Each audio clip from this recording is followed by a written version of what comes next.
Hello friends, and welcome back. This is day 3 of Vlogmas, a handmade Christmas. We awoke to a skiff of snow that just barely covered the ground, and the clouds are dark and heavy like a blanket.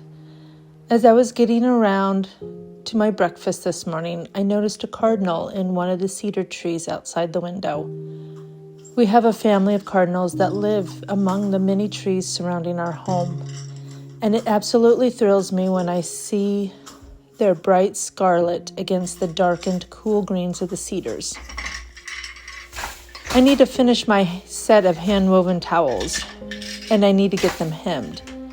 So I thought I would read you a past journal entry from this time a few years ago.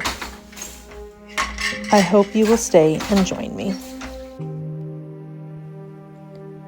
The tea kettle began to softly whistle just as I was finishing up my Swedish pancakes that my farmer had just made for the 3 of us.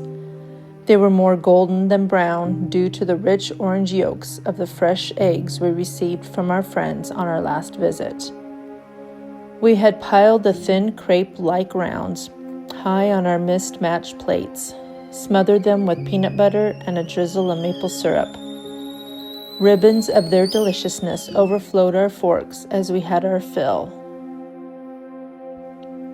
We had awoke to an opal blanket covering the ground, quiet and comforting. Slowly we stretched.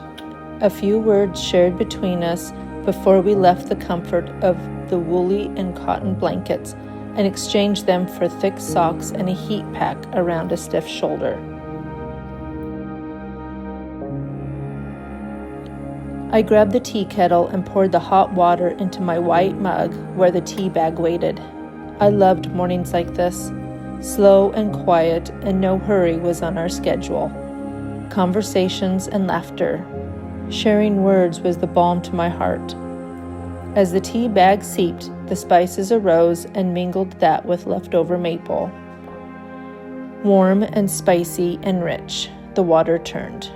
First amber, then bronze, and finally a smoky quartz.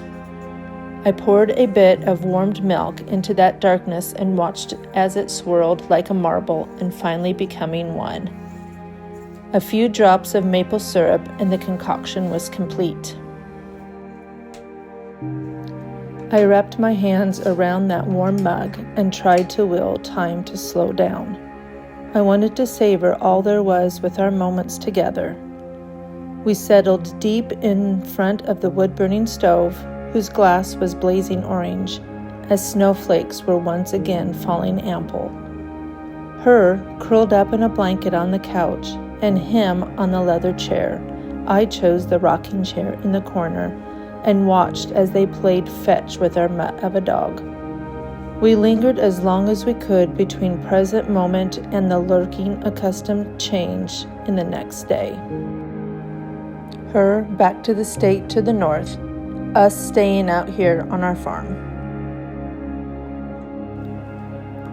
I looked down to my tea mug, the liquid empty, but my mind full of more precious memories to help me keep me warm during this wintering season.